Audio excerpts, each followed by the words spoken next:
Ladies and gentlemen, my name is Mark Roy. I'm the president of the Parliamentary Society. I welcome you for today's lecture. I want to introduce to you the honored guest on my extreme right, Ambassador Barish from Costa Rica, Mr. Robert Mueller, Assistant Secretary General for commemoration of the 40th anniversary of the United Nations, and of course you all know our honored guest. Today, we are also celebrating the 22nd anniversary of the Parliamentary's encyclical letter, which was issued by Pope John XXIII on the 11th of April 1963. So we have a double occasion to celebrate, not only of the Parliamentary's encyclical, but also we have with us our honored guest, the world teacher. You all know Mr. Krishnamurti, and I don't need any introduction for him.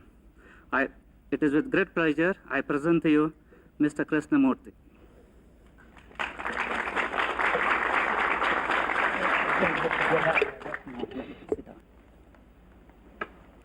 I'm supposed to talk on world peace beyond the 40th anniversary of the United Nations.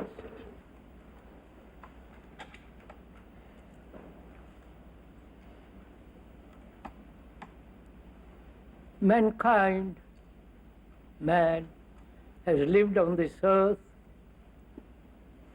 over 50,000 years, and perhaps much longer or for a less duration. During all this long evolution, man has not found peace on earth. Pacem terris has been preached long before Christianity by the ancient Hindus and the Buddhists. And during all this time, man has lived in conflict. Not only conflict with his neighbor, but with people of his own community, of his own society, with his own family.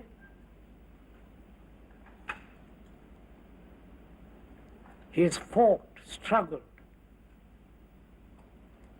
against man for the last 5,000 years, and perhaps more historically. There have been wars practically every year, and we are still at war. I believe there are 40 wars going on at the present time. And the religious hierarchy, not only the Catholics but the others groups, have talked about Pacem terris, peace on earth, goodwill among men. They never come about to have peace on earth. And they've talked about peace in, when you go die, you go to heaven and you'll have peace there.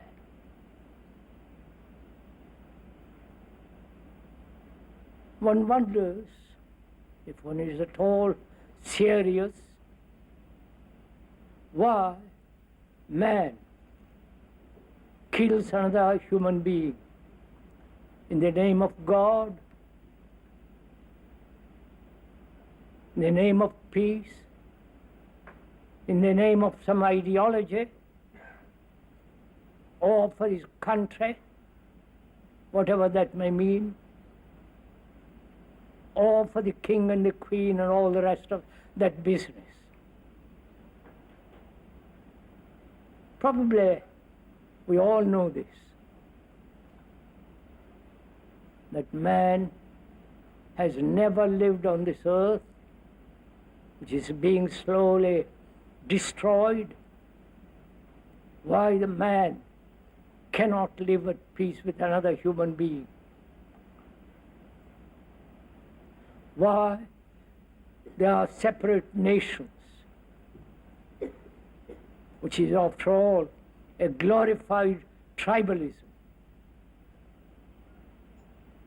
And religions, whether it be Christianity, Hinduism, or Buddhism, they're also at war with each other. Nations are at war,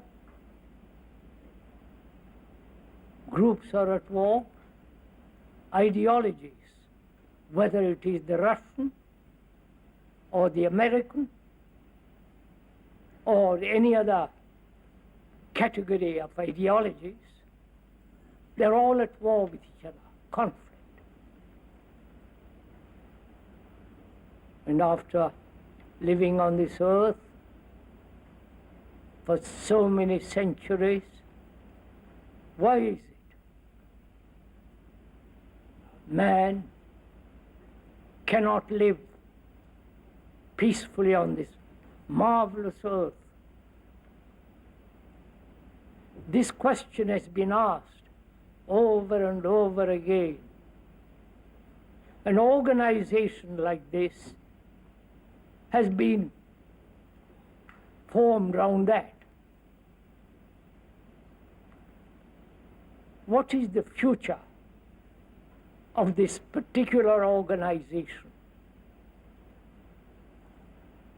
After the 40th year, beyond what lies?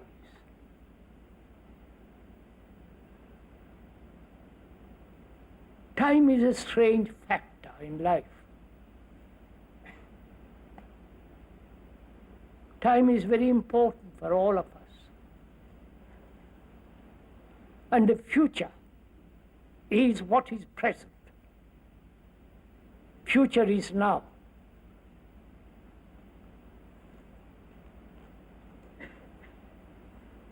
Because the present, which is also the past, modifying itself now, becomes the future. This has been the cycle of time, the path of time. And now, not beyond 40, after 40th year of this organization, but now, at the present time, if there is no radical change, fundamental mutation, the future is what is now. And that's been historically proved, and we can prove it in our daily lives. So the question really is whether human beings, you and us, sitting on a platform, I'm sorry to be sitting up here, we are human beings.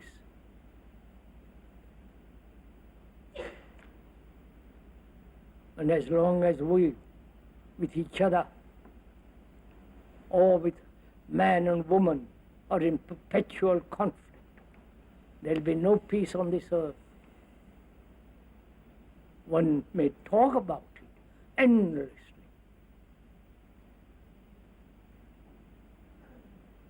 The Roman Catholic hierarchy talks about pacem in terris.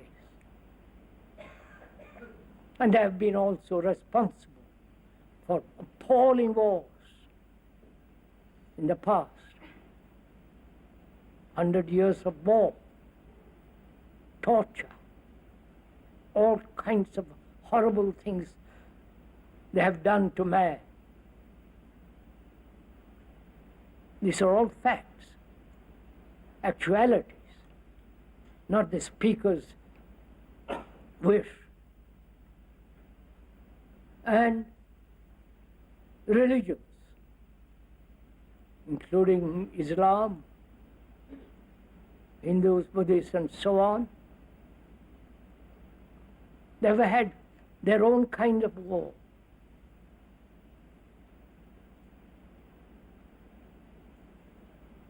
And the future, beyond the 40th anniversary, is what is going on now. One wonders if one realizes that the present is not only the past, but also contains the future.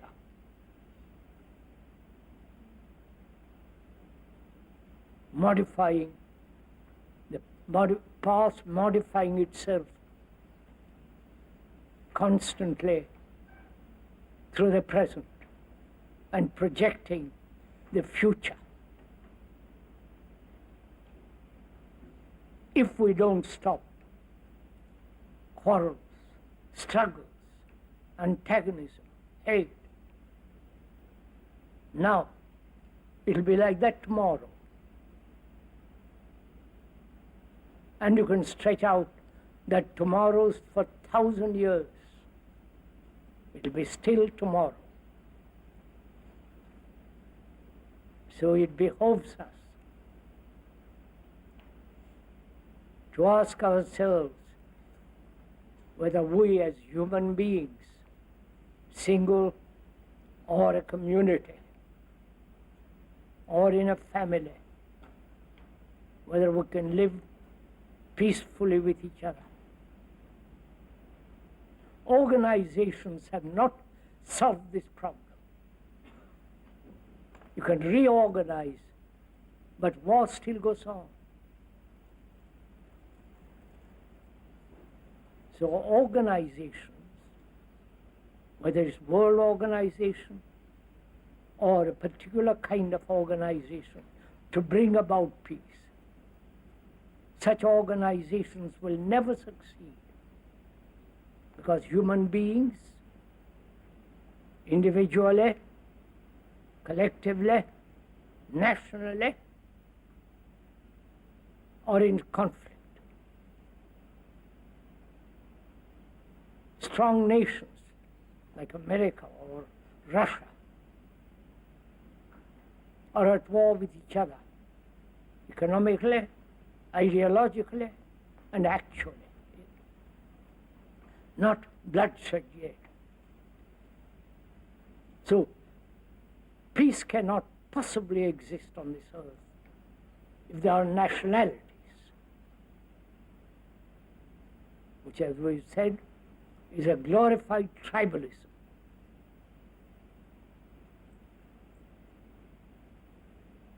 Nationalities give certain security. Man needs security. And he invests in nationalism or in a particular ideology or belief. Beliefs, ideologies, and so on have separated man.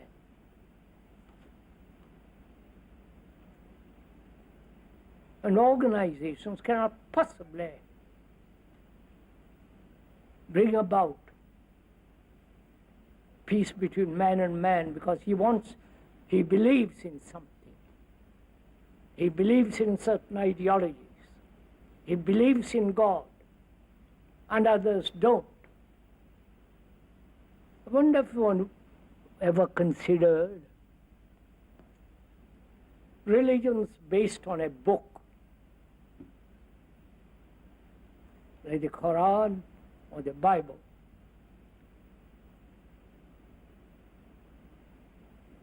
Become very bigoted, narrow, and fundamentalist. And religions like the Hindu and the Buddhist, they have many, many books, all considered sacred, real, straight from God's mouth. So, they're not so bigoted. they tolerate, they absorb. So there is this conflict going on. Those who rely or put their faith in books, and those who do not put their faith in any book. So the conflict between the book and those who accept multiple books. I wonder if one is aware of all this. And we're asking deeply, if you are serious at all, whether you and I and those of us who are involved in organizations can live at peace with each other. Peace requires a great deal of intelligence, not just demonstrations against a particular form of war, against the nuclear or whatever, the atom bomb and so on. Those are the products of minds, brains that have entrenched in nationalism, in some particular form of belief, ideology. So they are supplying armaments, the powerful ones, whether it be Russia, America, or England, or France, armaments to the rest of the world. And they also talk about peace, supplying at the same time armaments.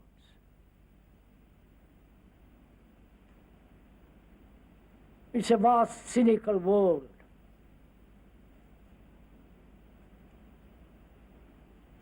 And cynicism can never tolerate affection, care, love. I think we have lost that quality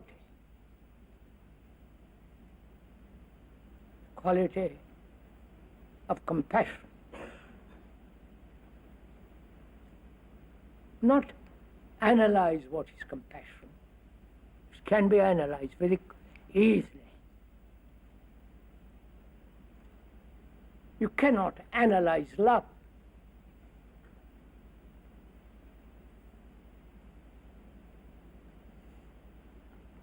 Love is not within the limits of the brain, because the brain is the instrument of sensation, is the center of all reaction and action.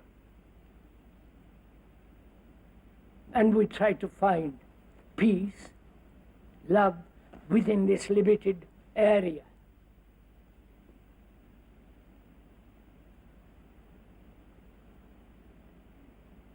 Which means thought is not love. Because thought is based on experience, which is limited, and on knowledge,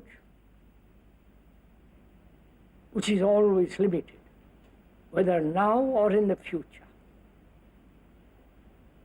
So knowledge is always limited. And having knowledge, which is contained in the brain as memory, from that memory springs thought. This can be observed very simply and easily. If one examines oneself, if one looks at one's own activity of thought, experience, knowledge, you don't have to read any book or become a specialist to understand your own way of thinking, living. So thought is always limited, whether it's now or in the future. and we try to solve all our problems, both technological, religious, and personal, through the activity of thought. Surely thought is not love. Love is not sensation or pleasure. It is not the result of desire. It is something entirely different. To come upon that love, which is compassion, which is its own intelligence, one has to understand oneself, what we are, not through analysis, but understanding our own sorrows, our own pleasures, our own beliefs.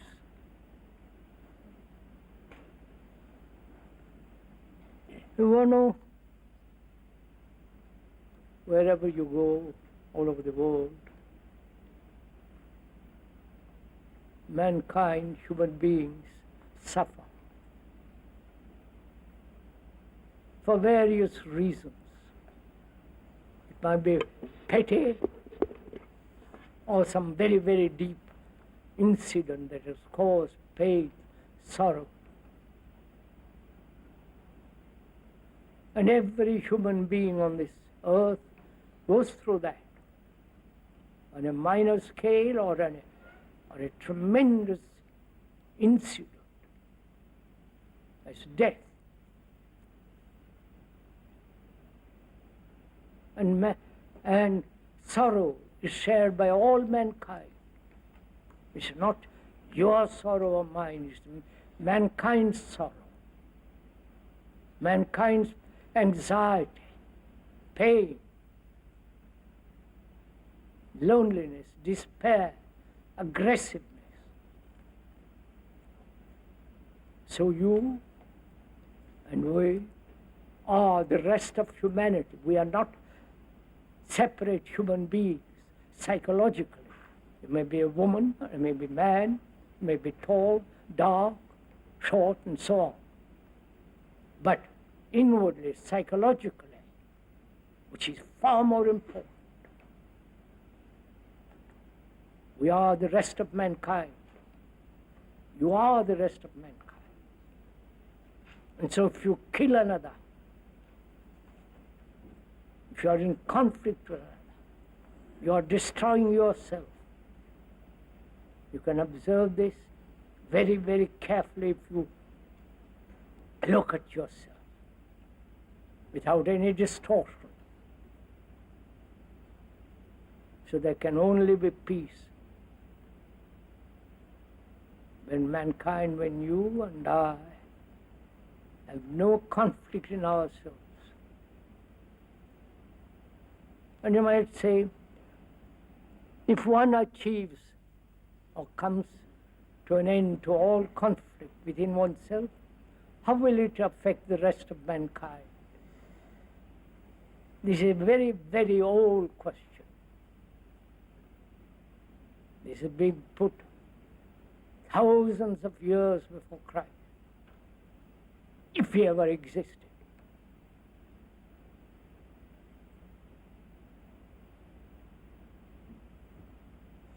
And we have to ask within ourselves whether sorrow, pain, anxiety, and all that can ever end. If one applies, looks, observes with great attention, as you look with considerable attention when you are combing your hair or shaving, with that quality of attention heightened, you can observe yourself, all the nuances, subtleties. And the mirror is your relationship between human beings. In that mirror, you can see yourself exactly as you are. But most of us are frightened to see what we are. And so we gradually develop resistance, guilt, and all the rest of that business.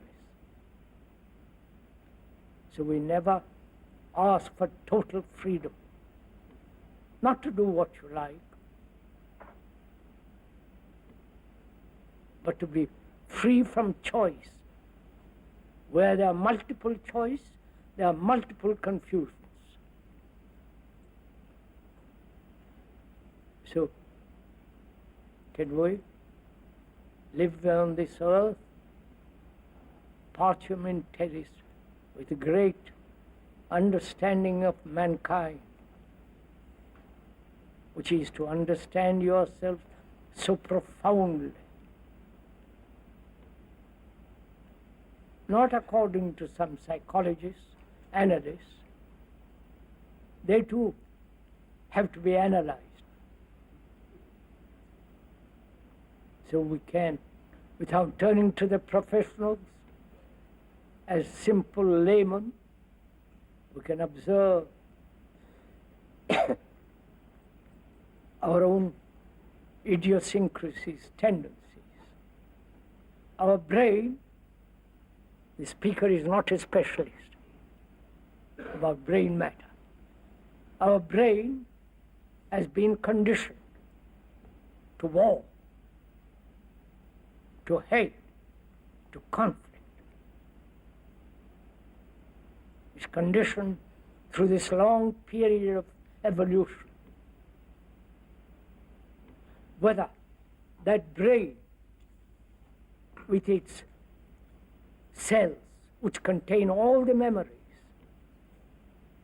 whether that brain can free itself from its own conditioning. You know, it's very simple to answer such a question. If you have been going on all the days of your life, as humanity has been going in a particular direction, which is conflict, and somebody comes along and says, that leads nowhere, and he's serious, and perhaps you are serious, then he says, go south, go east, any other direction but that. And when you actually move away from that direction, there is a mutation in the very brain cells themselves, because you have broken the pattern. And that pattern must be broken now, not 40 years or 100 years later. And can human beings have the vitality, the energy to transform themselves into civilized human beings, not killing each other?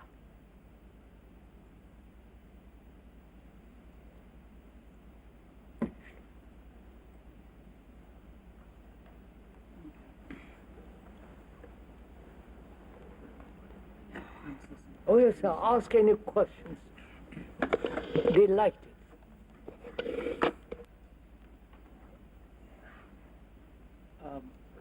Mr. Krishnamurti,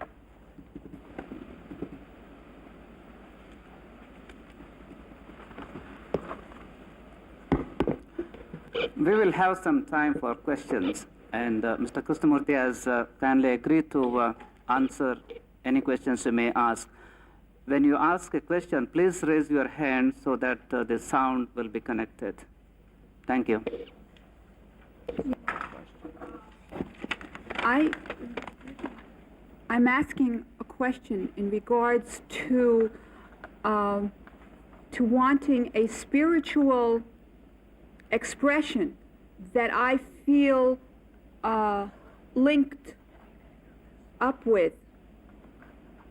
Am I being heard? I don't think so. Yes? I feel that it is a disconnecting Okay, I feel there's a disconnecting sense that is being communicated to me. I would look forward to a spiritual connection to myself and the fellow people in this group that would be an elevating sense. That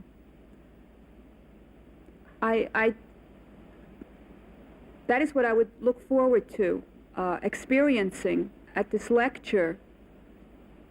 A more uplifting spiritual sense of oneness rather than an intellectual expression. First of all, I don't understand the word spiritual. Is it emotional, romantic, ideological, or something vague in the air? Or facing actuality, what is going on now, both in ourselves and in the world? Because you are the world. You're not separate from the world. We have created this society. And we are that society. And whatever experiences one has, so-called religious and spiritual, one must doubt those very experiences. One must question, be skeptical. I wonder if you realize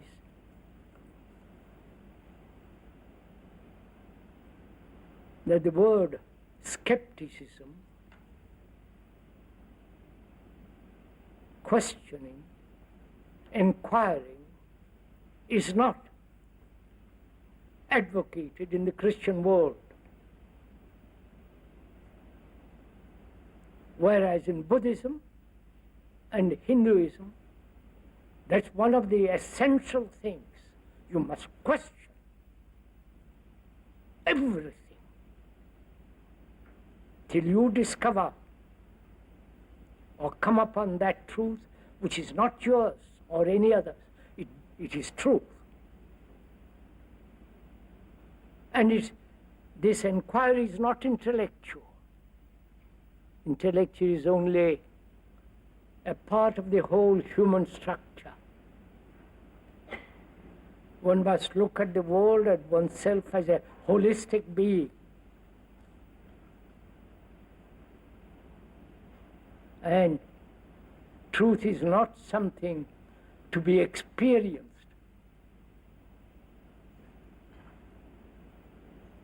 If one may point out, who is the experiencer apart from experience? Is not the experiencer part of the experience? Otherwise you wouldn't know what experience is had. So the experiencer is the experience. The thinker is the thought. The observer, in its psychological sense, is the observed. There is no difference. And where there is difference, separation, there comes conflict. With the end of conflict, there is freedom. And only then truth can come into being. All this is not intellectual, for God's sake. This is something that one lives, finds out.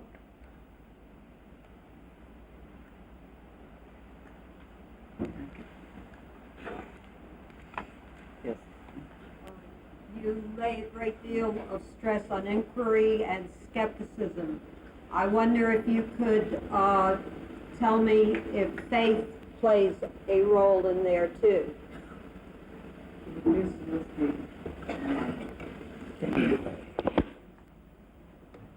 have mentioned skepticism and inquiry And I wonder if the word faith also plays a role in your exercises.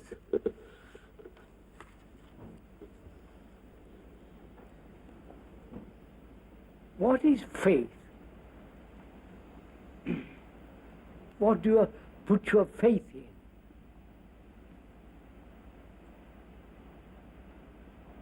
in? One has faith in some experience, one has faith in some belief, or in a symbol, and so on. Why does one have faith? Is it out of fear? Out of uncertainty? Out of sense of insecurity? When you have faith, for instance, as a Hindu in some symbol, and you hold on to that faith or to that symbol, then you are at war with the rest of the world.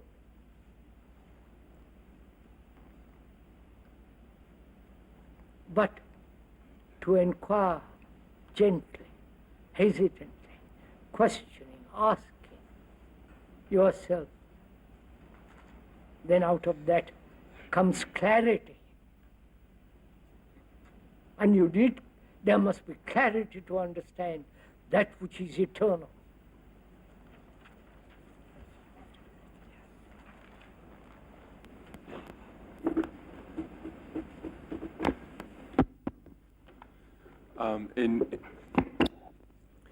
At the end, you said that we need to break the pattern of conflict in man, between man.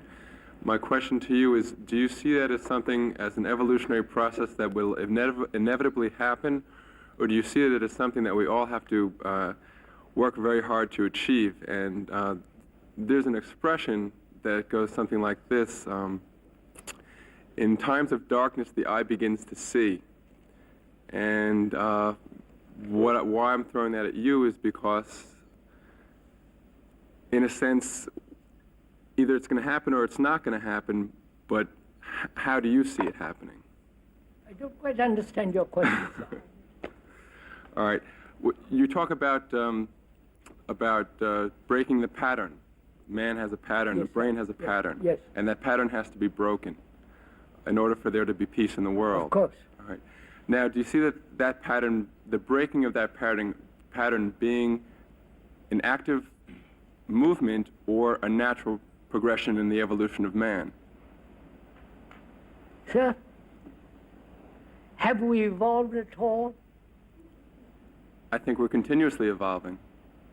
So you accept evolution, psychological evolution. We're not talking about biological or technical evolution. Psychological revolution, after million years or 50,000 years, have we changed deeply? Aren't we very primitive, barbarous? So I'm asking if you will consider whether there is psychological evolution at all.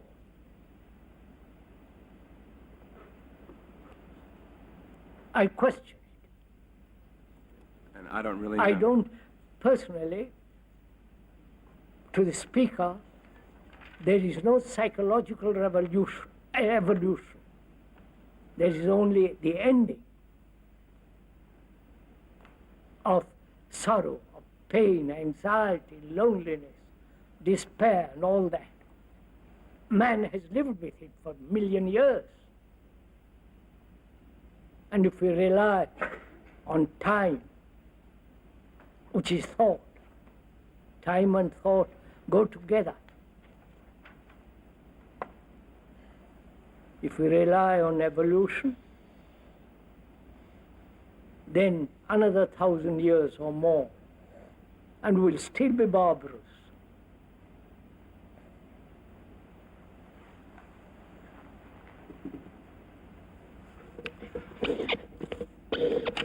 Will you please identify your name and organization before asking your question? Yeah. Yes. My name is Diane Shaneberg. I'm not with any organization. My question is, what would have to happen for there to begin to be psychological evolution as the speaker understands it? Je n'ai pas compris, mais là, I mean, sorry. Psychological? Will you please repeat your question? Yes. What will have to happen within man's mind for there to begin to be psychological evolution as the speaker understands it?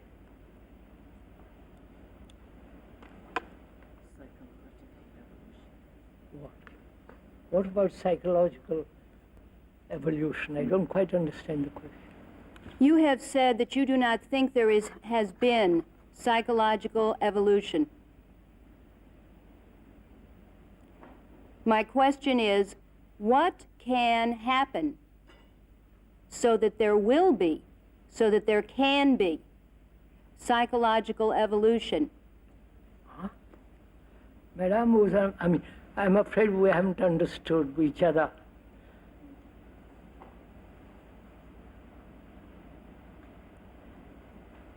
We have lived on this earth from the historical as well as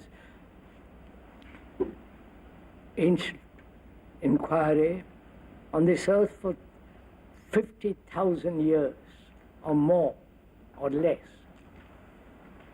And during that long period of evolution, psychologically, inwardly, subjectively, we have remained more or less barbarous, hating each other, killing each other,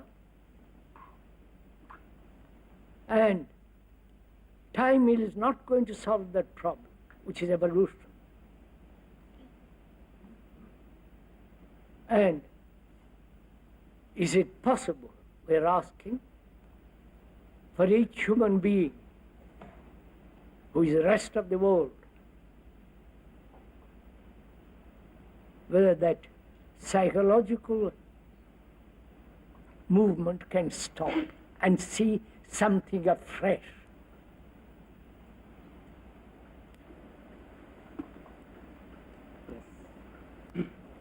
Yeah, my name is Marcel Bao. Is it okay? Oh. Yeah, I wanted to ask you what, it's the same question phrased in a different way. What should we do in order to affect this resistance toward evolution? I just want to say one more thing. There was a Dr. Boehm last month, and he said the same thing, what you are saying, in a different way. He's a scientist, and he was explaining the same problem. I wonder, what do you think we could do? As a matter of fact, what could we do right now in order to affect it? I've got it. What could you do right now? Right?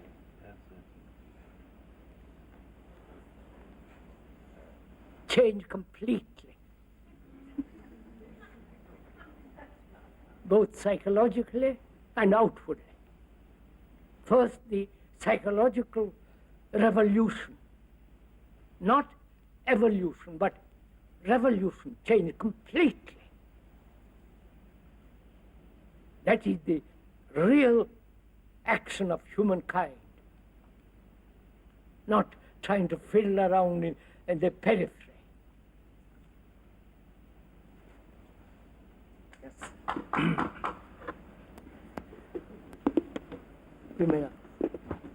Roshan Bilamoria with the NGO community. You stated that an important condition for understanding humankind is beginning to understand ourselves clearly. Do you see that in these rooms, within the next 40 years at the United Nations, that this understanding of humankind through understanding ourselves will become a part of global decision-making? I couldn't answer that question because I don't belong to the organization. Ask the bosses.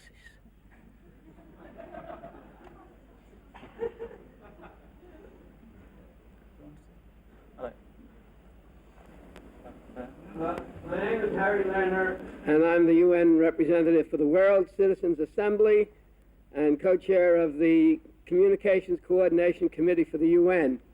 And I'd like to, for the record, state that Mr. Marcel Beau, who asked that very significant question before, is also a member of that group.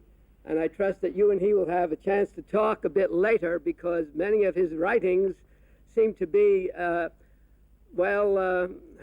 highly related to your conclusions. But I would like to add another note, perhaps a note of greater encouragement in my question. You indicated that organizations may not provide the answer, and you also indicated that the history of humanity would incline you to pessimism about the future or salvation. And I think it depends upon the nature of the organizations and whether these are serving the interests of humanity and prepared to evolve as the UN and many other groups evolve and as humans evolve. For the record, let me just read a sentence from Dr. Lewis Thomas. You probably know him as a fellow author and the scientist author chancellor of the Memorial Sloan Kettering Center.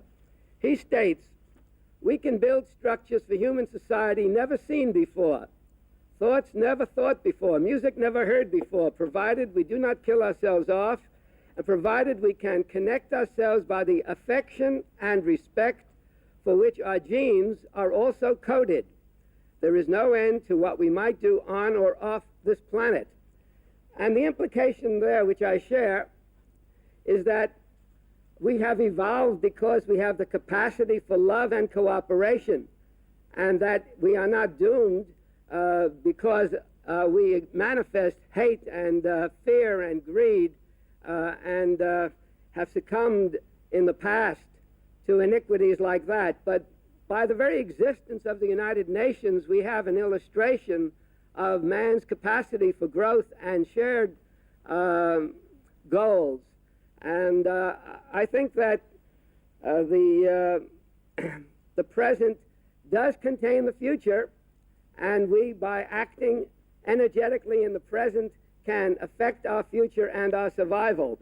Therefore, I ask, what is the answer to the question you raised about the when one achieves peace within oneself, how will it affect the rest of humanity, given the time limits? What is the question, sir? The question was, when one achieves peace within oneself, how will it affect the rest of humanity without organizational structures? I explained that. Forgive me, sir. I explained it.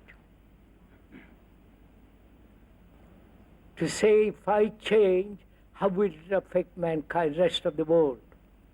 That's the question, isn't it, sir? Yes. Wait a minute, sir. That is the question. I think, if I may most respectfully point out, that's a wrong question. Change, and you will see what happens.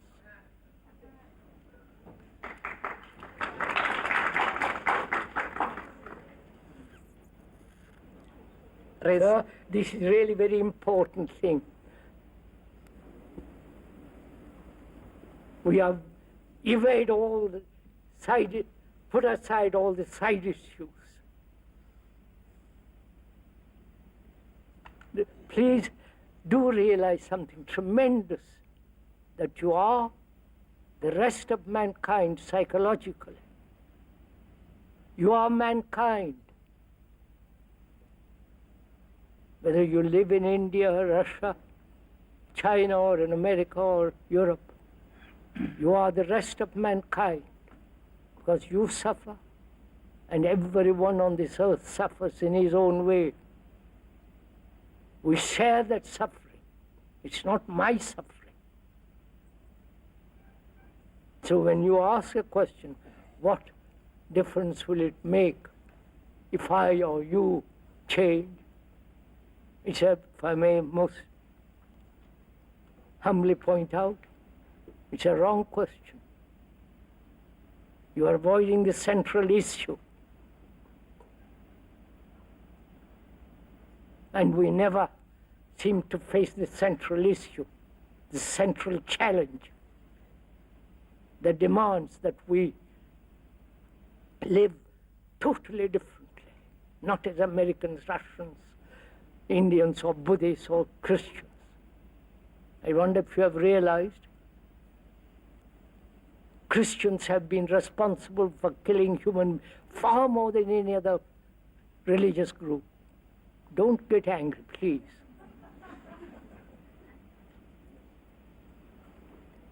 Then Islam, the Muslim world. Then the Hindus and the Buddhists come much later. So if the so-called Christians, the Catholics included, about 800 million people, if they said no more war, you'll have peace on this earth. But they won't say that. It's only Buddhism and Hinduism said don't kill. If you kill, they believe in reincarnation, you will pay in next life. Therefore, don't kill the least little thing, except what you have to eat, vegetables and so on. But don't kill. We as Brahmins were brought up that way. Not to kill a fly, not to kill animals for your food. But all that's gone. So please, we are suggesting that the central issue to stop wars, you must stop your own antagonisms, your own conflicts, your own misery and suffering.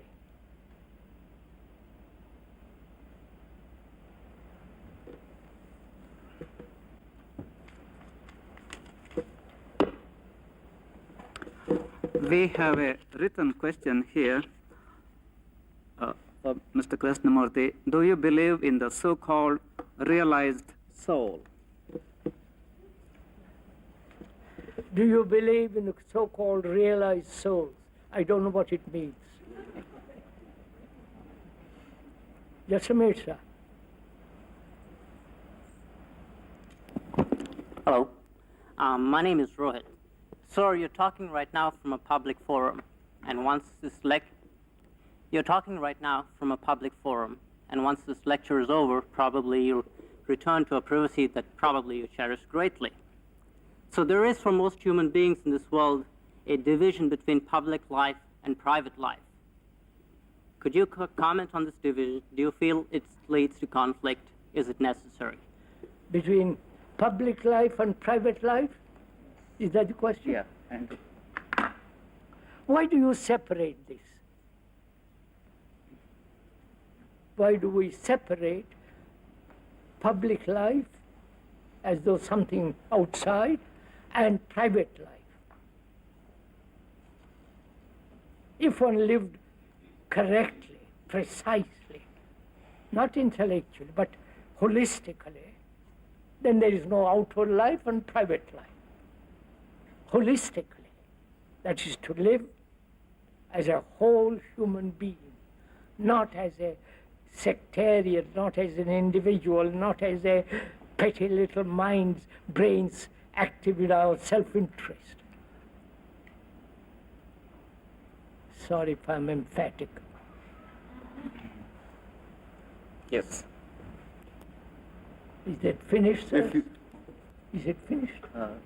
I don't mind. A few more questions. Huh? A few more questions. Alazi. If you are living peacefully and the tyrant attacks, What do you will not you- defend what will you do then? Right. If you live peacefully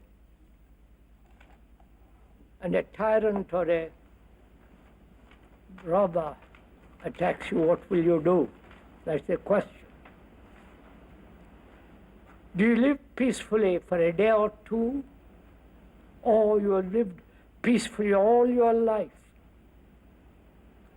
If you have lived peacefully for many years, then you will do the right thing when you are attacked.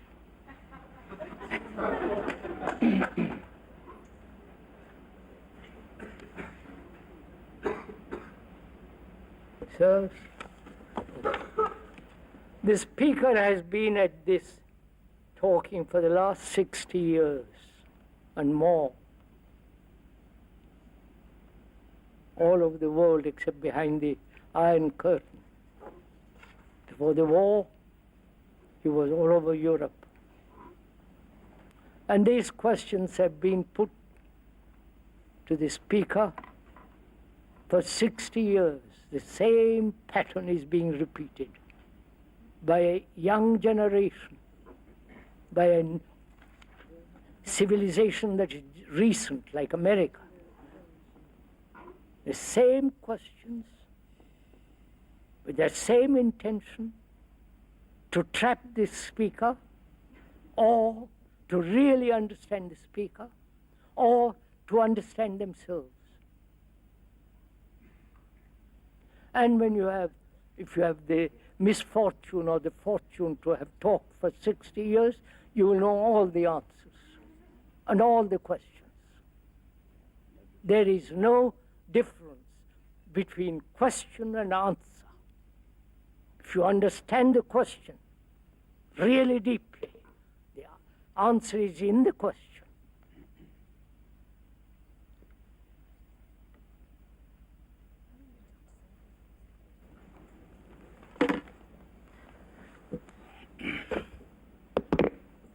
Mr. Robert Miller would like to ask a question.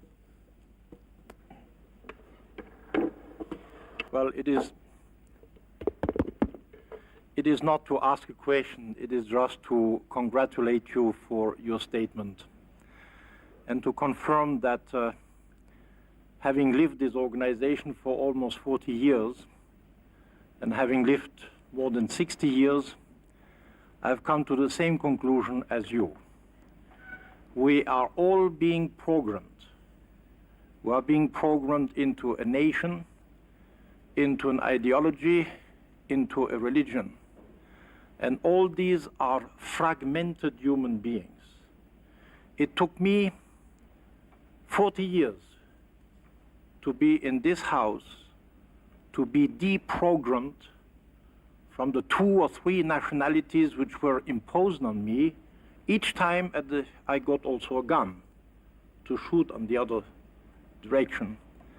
And it is here, after having seen the world in its totality and humanity in its totality, that I have come to the conclusion that it is more important to be a human being than to be a Jew or a Catholic or a Frenchman or a Russian or a white and a black.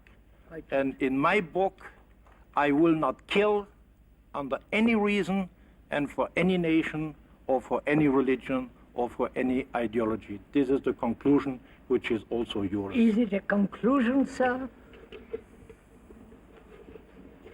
It's... Or a actuality? That is my actuality. That's not a conclusion.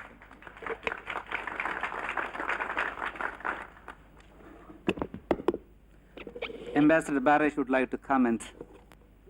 It's not a comment, it's a question also. I'm sorry. It is, as I am, of course, I am not arguing about religions, but I will remind that an eye for an eye and a tooth for a tooth is not exactly a Christian precept. On the contrary, Christ taught the peaceful ways: care for your fellow human beings, have compassion and love for one another.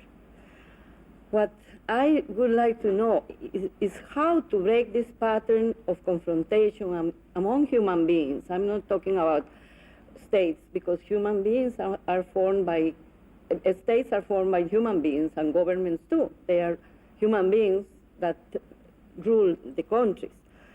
How could we break this pattern? How is it that mankind has not been able to practice such loving thoughts as those that Christ brought to us, and that were brought also by other religions, as Hinduism and Buddhism?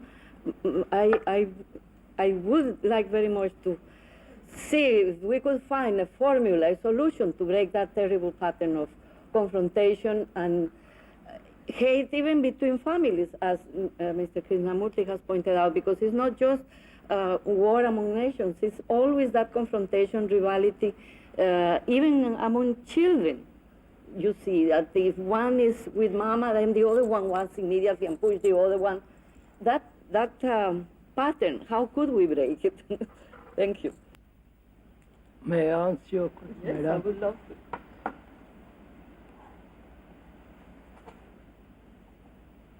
We are programmed like computers. We are Catholics, Protestants, Buddhists, and so on. As Mr. Miller pointed out,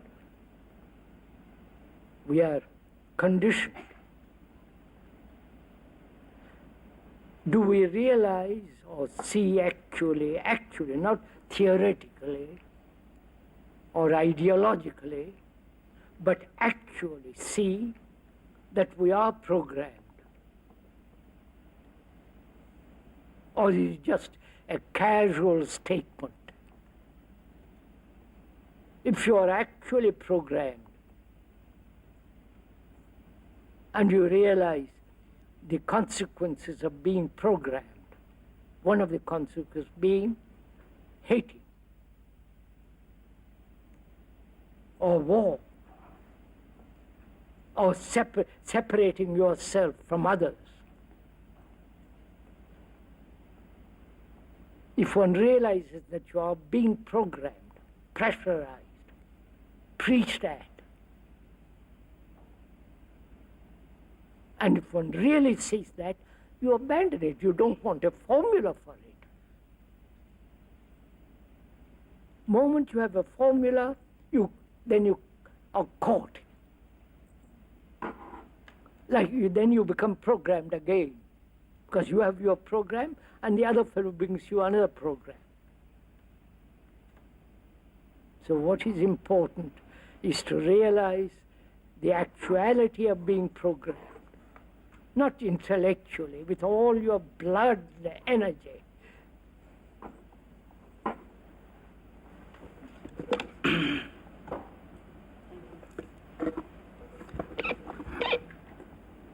Because of the time element, we may not be able to entertain any more questions.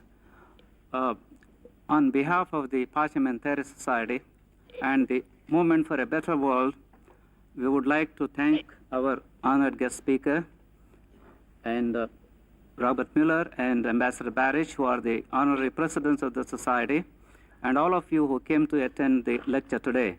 I have a very simple ceremony before you leave. Mr. Krishnamurti was here last year on the 17th of April, just around the time we had the Parliamentaries Day.